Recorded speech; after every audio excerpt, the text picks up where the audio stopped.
So today I was watching Natalie Tran's new video and I was so excited because I was watching it just like 41 minutes after she posted it, right? And that's like never happening because she lives in a different time zone.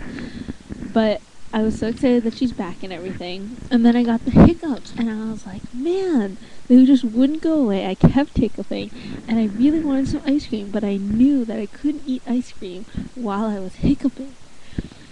So I decided to just go get the ice cream and try to eat it anyway because it would just be so hysterical if I was hiccuping too much to eat my ice cream.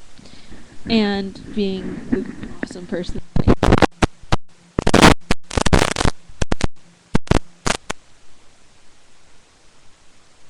and like scoops were where you just can't get a scoop, and it was like struggling so much. And then I finally got the ice cream out. I had peppermint ice cream, right? It's actually right here. That I just stuck my finger in by accident instead of picking it up. And right, so I was hiccuping even as I gave my parents their ice cream. And then I got up here and my hiccups were gone. Humorous moment lost.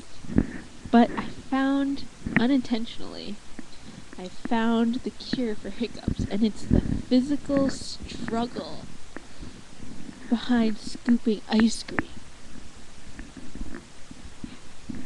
Kind of proud of myself.